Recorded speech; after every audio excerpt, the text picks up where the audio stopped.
So, for those of you who probably already know, Donald Trump is now banned from the Colorado GOP primary election. Now, this isn't official yet. It still needs, I believe Trump's campaign appealed it and the Supreme Court is gonna see to it, but they do have a deadline.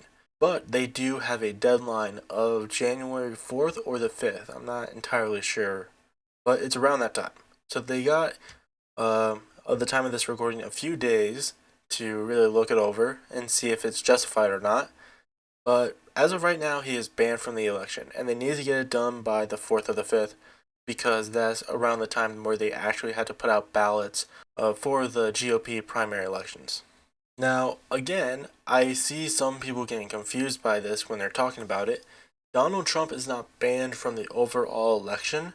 He's just banned for the primaries, which is only affects GOP, which I'll get to later, but I don't really think that matters, and I'll get to it. But I just kind of wanted to talk about it a little bit and some of the discourse going towards it. So this broke around probably like the 19th, a couple weeks ago, a little over a week ago, and a lot of people were talking about it. Obviously, a lot of Trumpers were, getting mad about it. And but again, overall, I don't think it's really gonna matter. A lot of people I saw who were like talking about the story, kind of covered it wrong. They were saying that this was a unanimous decision made by a Republican Supreme Court. That's not entirely true. It was split. It was 4-3, and not all of them are Republican. Now, the Chief Justice, the guy who is like, the head justice of the Colorado Supreme Court, is Republican, but 3 of the justices are Democrats and the other 3 are independents. So it's not a completely like Republican decision. It was just the head guy was. Every single justice on this court was put there by a Democrat, especially the head guy. So, but to me, that again doesn't mean much. People on the right believe that it was a like completely Democrat move when it really wasn't. I mean, there was a lot of like Democrats on the court, but it's not a complete Democrat move just from the guy who runs the court. I don't know which side he voted on, but I can't say for sure. And I see people on the left saying it was a unanimous Republican decision when it wasn't. It was a very split decision. But yeah, that's what's happening with Trump in Colorado. There hasn't been much discussion, at least from him, about it, from what I understood or from what I could find. I think he said like something about it, but it wasn't that much. But his campaign has tried to appeal it. But again, we'll see how that goes. But we also have the Michigan Supreme Court, which tried to do the same thing, but it got denied. Now, the reason why Colorado did this in the first place, basically due to the 14th Amendment, they said that Trump has no right being on the ballot because of his involvement in the insurrection, which, in my opinion, is undoubtedly correct. He definitely played a part in that. There is hard stone evidence that he played a part in it. But right now, we have the Michigan Supreme Court that rejected an attempt to remove President Donald Trump from the 2024 primary ballot based on the U.S. Constitution insurrection ban. But here we have the Michigan Supreme Court that has rejected an attempt to remove former President Donald Trump from the 2024 primary ballot based on the U.S. Constitution's insurrection ban. So people have been at least trying this outside of Colorado, but again, it's not like a pure case of like, oh, it's not a sure thing that this is going to work. Again, I don't think this is too big of a deal. I mean, it is one state.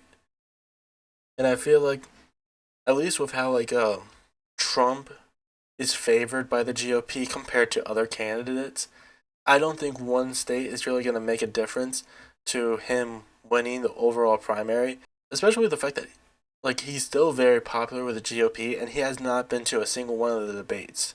Like he has not had to like directly be in conflict with his other candidates, and he is still more fairly popular than any of them. So I don't think that's going to affect it too much. And again, it's not going to affect it for the general election where, it's him versus another Democrat, most likely Joe Biden. And again, we'll see how that plays out. But if as long as he wins the primary, which I don't feel like is going to be too much of a problem, even with one state not being involved, I think he's still going to be eligible to be elected for the overall election, and that's going to be a disaster because I do not feel comfortable knowing that Joe Biden is probably the only good candidate that the Democrats got this year. It's just going to be a repeat of last year. I don't know if the same result's going to come out. I think, especially with Joe Biden's approval rating, the fact that the Democratic Party is not trying at all to find a better candidate is disappointing. Well, we'll see. This is going to be a very, I feel like this entire election cycle is going to be a big bonfire unless the Democrats can pull their heads out of their ass and actually get a good candidate. Especially with how, even some of the most progressive seeming uh, politicians on the Democrat side has been showing their ass quite recently. Obviously, I'm talking about John Fetterman, because during his campaign to run for senator, which he won, he was saying that he was a progressive. He was trying to get the progressive vote, and showed people who are more left leaning, hey, there is someone who is trying to be more progressive. Vote for me. Recently he has been, backpedaling, going back on his word, being like, "Oh, I'm not a progressive. I'm just a regular old Democrat." And like when that guy who was like trying to basically become the face of like the progressive left, and like in my opinion, that's how it was. He was trying to become the face. Now just kind of like turning back on the people who like voted for him and for the people who advocated for him is just it doesn't give me a lot of hope for like the progressive left in the future, especially with this election coming up. But that's all I really wanted to cover today. Thank you all for joining me, and I'll see you all in the next one.